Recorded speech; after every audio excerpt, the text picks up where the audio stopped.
Fala galera, o meu nome é Matheus, eu espero que vocês estejam todos bem e no vídeo de hoje eu vou te dar bons motivos para você pensar se você deve ou não trocar a sua senha. Antes da gente começar, eu já queria deixar bem claro que o vídeo de hoje apenas tem intuito didático e não visa incentivar nenhum tipo de crime cibernético, e lembrando que se você cometer qualquer crime cibernético, você está sujeito a pagar pela penalidade do seu crime. Então, não hackeie ninguém, por favor, apenas utilize isso de forma didática para o seu próprio aprendizado. Colocado isso, o vídeo de hoje visa demonstrar como que hackers podem ter acessos indevidos aos seus equipamentos de rede, como servidores e roteadores, e até mesmo aproveitar que já teve acessos a esse tipo de equipamento e também conseguir acesso às redes sociais ou e-mails, já que as senhas podem ser as mesmas. Posto isso, sem mais delongas, bora pro vídeo. O cenário que a gente vai trabalhar hoje é o seguinte: aqui no lado esquerdo a gente tem um servidor Kali Linux, que vai ser o nosso servidor atacante.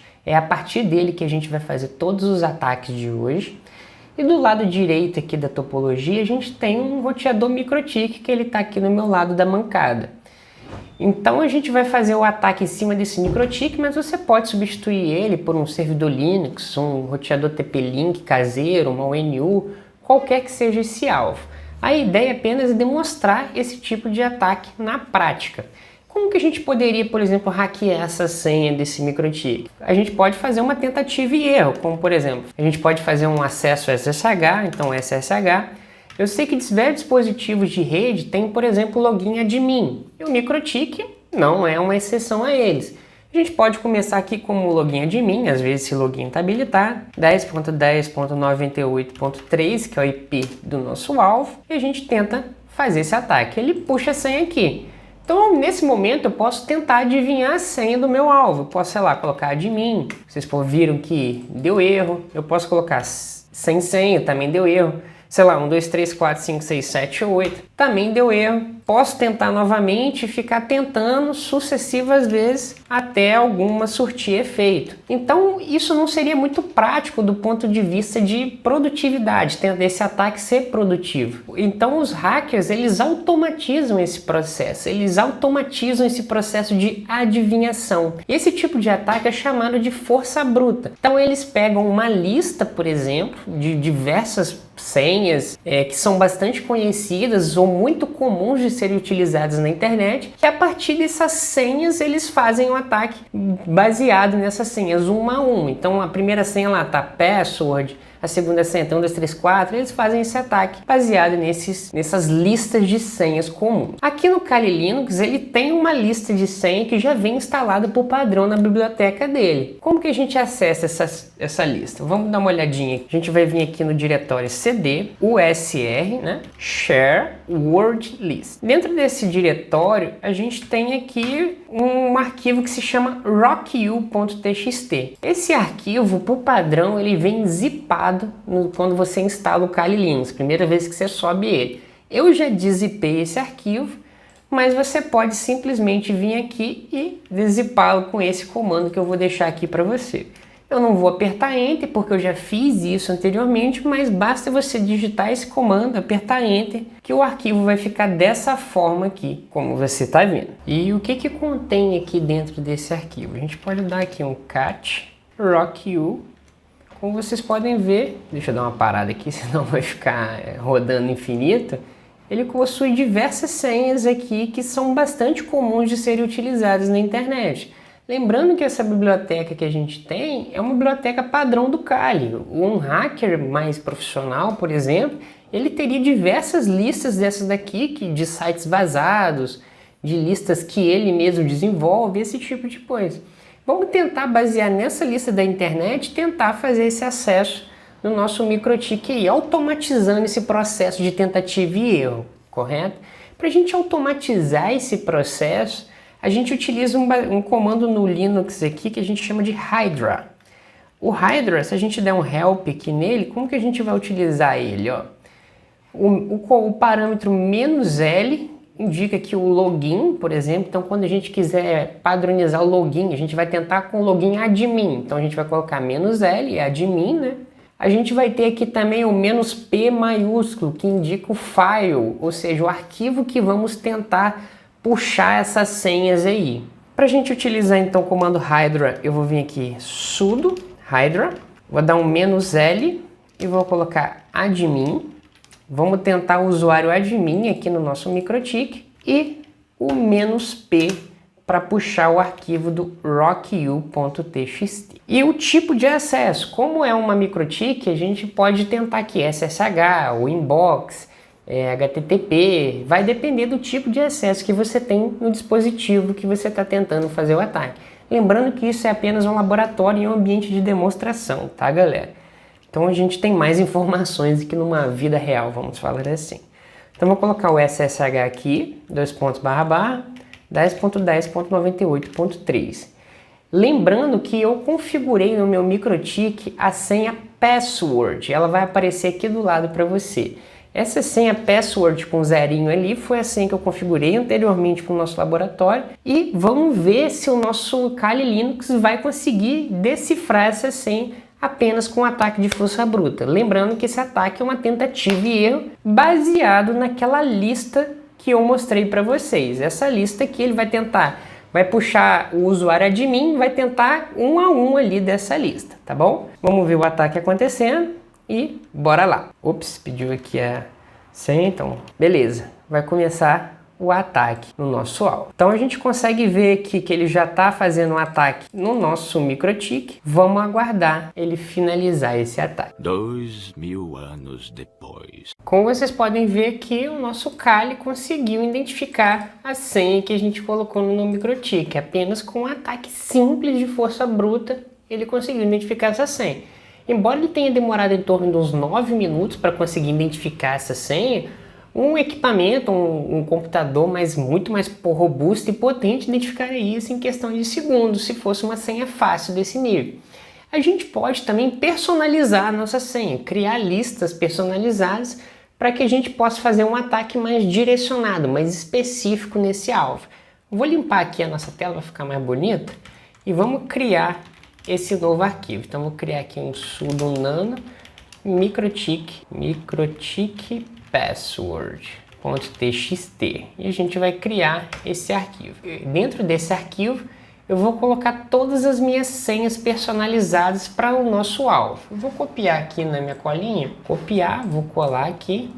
Como vocês podem ver, eu tenho diversas tentativas de senha, por exemplo, range, lemon, orange, strawberry, grape, e tá aqui a nossa senha que a gente descobriu anteriormente. Lógico que eu estou fazendo isso um novo ataque. Vamos considerar que eu não sabia essa senha. Então a gente vai salvar aqui com Ctrl O e vamos sair com Ctrl X. A gente tem aqui então a nossa MikroTik, nosso arquivo MikroTik. A gente pode dar uma olhada nele, ó, cat MikroTik password, e tem as senhas que a gente colocou agora há pouco.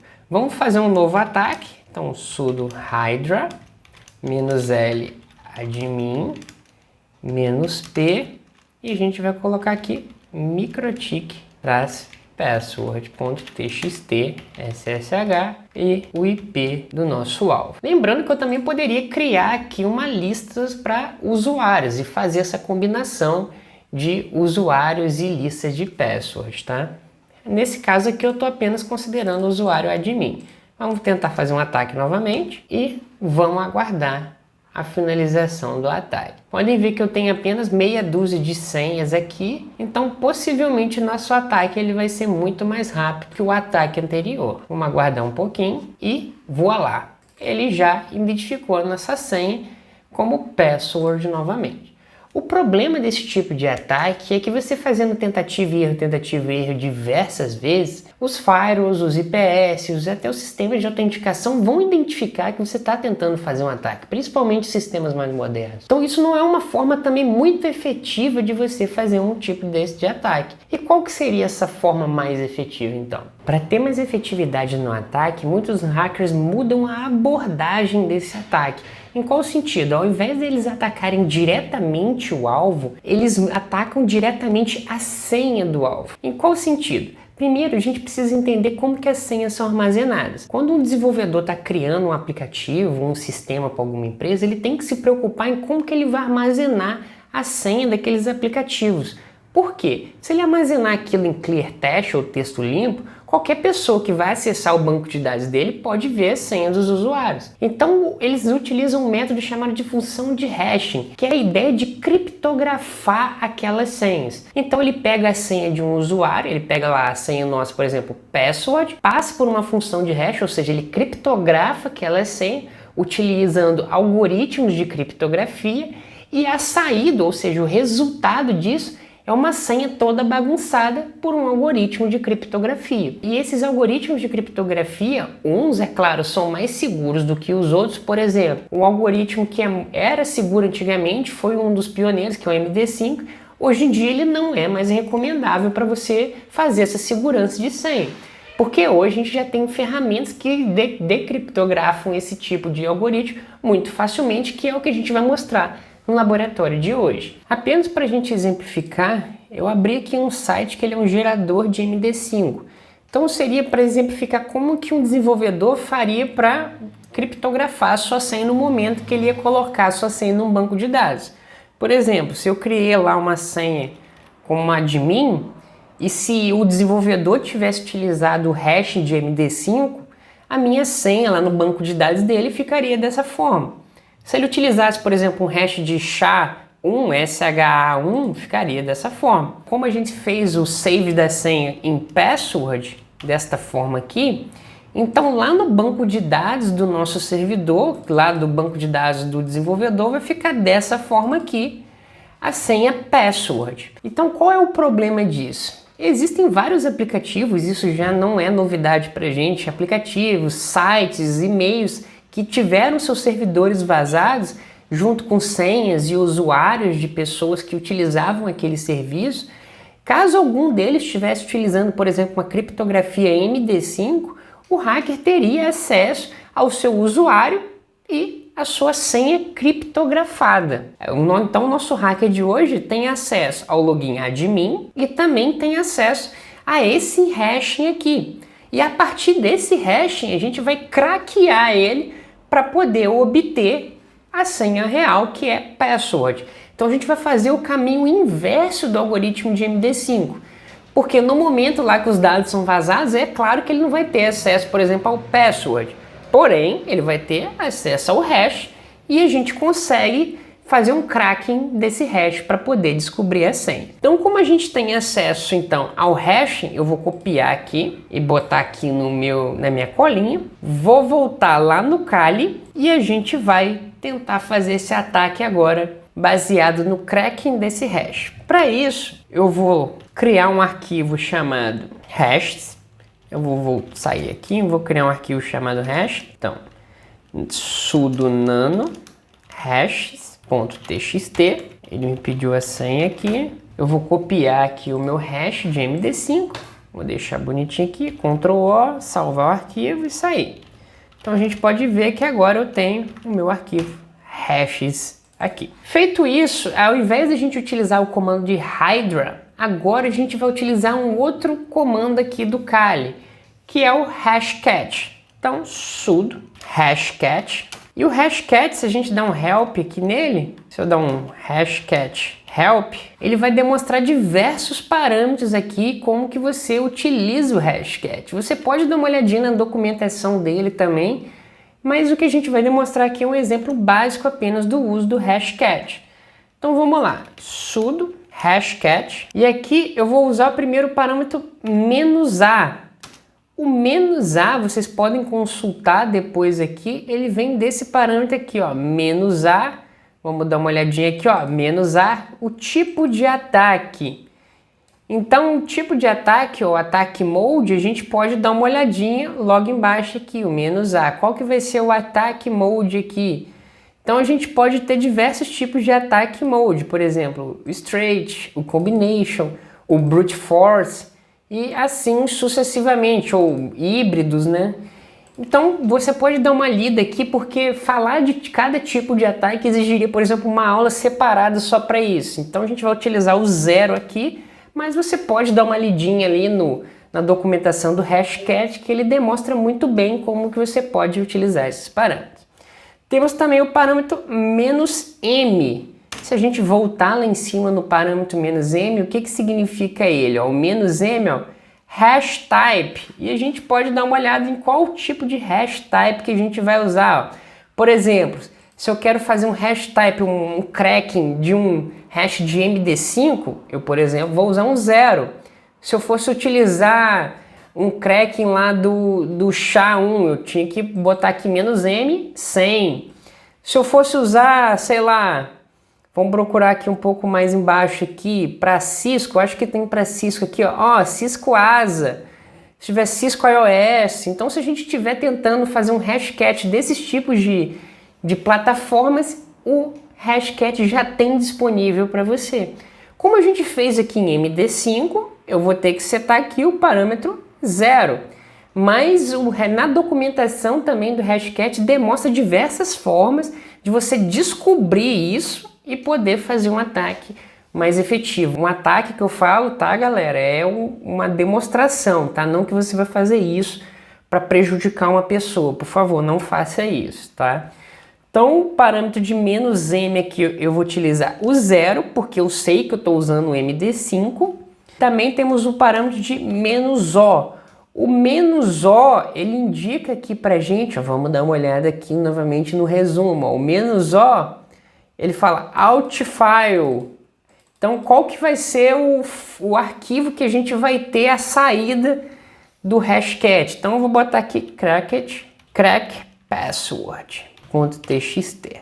Então, o output, então a minha senha craqueada vai aparecer nesse arquivo txt aqui, então a gente tem que acessar ele para ver o resultado do hashcat. Por fim, a gente tem a análise. Qual que vai ser o hash que a gente vai analisar? A gente vai analisar aqui o arquivo hashes, que foi onde eu peguei a minha senha, lembra? E o último parâmetro do hashcat, não menos importante, é a lista que a gente vai fazer a comparação. Então, basicamente, a gente tem um hash, que é esse daqui, e temos uma lista aqui de password que a gente vai poder comparar. Qual que vai ser o intuito? Ele vai pegar o primeiro item da lista lá, por exemplo, Apple.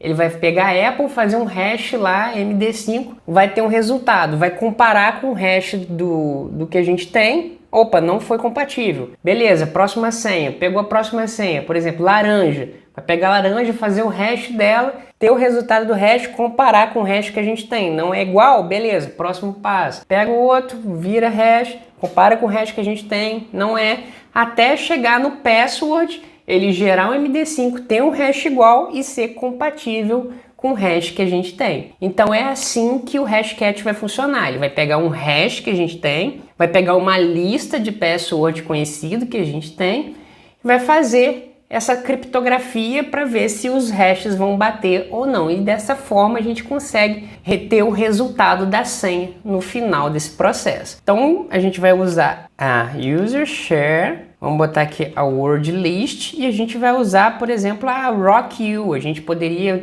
ter o parâmetro na RockU, só que ia demorar um pouco mais de tempo. Então, para adiantar, a gente vai colocar naquela primeira lista que a gente criou personalizada, que é a MikroTik. Então ele vai pegar a lista MikroTik, vai gerar os hashes dos password ali e vai comparar com o hash que a gente tem aqui. Se for igual, ele vai jogar para o cracked password como resultado. Vamos dar uma olhadinha nesse tipo de ataque, vamos apertar OK. Ele já começou a rodar e finalizou. Então aqui, ó, status cracked. Então a gente conseguiu decriptografar essa senha. A gente tem aqui o hash que a gente tentou. Ele põe aqui candidates, ele põe range, Apple, porém esse aqui não são os resultados reais, tá? Para a gente dar uma conferida nos resultados reais, a gente tem que acessar a seguinte pasta. Vamos dar uma olhadinha aqui em sudosu. Primeiro eu tenho que botar no modo privilegiado. Então eu já estou no modo privilegiado, ó, você pode ver que até aparece uma caveirinha aqui. E a gente vai acessar a pasta chamada potfile. Então, em hashcat, a gente vai acessar essa pasta aqui. Pode ficar tranquilo que eu vou deixar todos os comandos na descrição, tá bom? A gente acessa essa pasta e dentro dessa pasta, se a gente dá um ls, o resultado do nosso hashcat ele vem para cá, ó, hashcat.potfile. E a gente tem que acessar o conteúdo desse arquivo para a gente dar uma olhadinha no que tem dentro desse arquivo, hashcat.potfile. E a gente vê o resultado aí para ver se teve sucesso. E olha lá, esse hash que a gente tinha, o nosso hashcat identificou que é a senha password. Então, se a gente tentar acessar o nosso MikroTik com o usuário admin 10.10.98.3, a gente vai dar um yes aqui, ele vai solicitar a senha. Se a gente pegar a senha password, copiar aqui, dar um enter, olha lá, a gente tem acesso ao nosso MikroTik. Então, galera, essa foi uma das formas que eu tinha para passar para vocês de como que os hackers utilizam para poder hackear as senhas. E isso é, claro, um bom motivo para, caso você tenha esses tipos de senhas fáceis ou muito comuns que são utilizados na internet, por favor, mude sua senha agora. Bom, galera, o que eu tinha para passar no vídeo de hoje era apenas isso. Se você gostou, curta, compartilhe com seus amigos, se inscreve no canal. Claro, comenta qualquer coisa aqui embaixo que ajuda a gente no engajamento do vídeo. E eu espero que esse vídeo tenha sido informativo para você e muito obrigado por assistir. É nóis!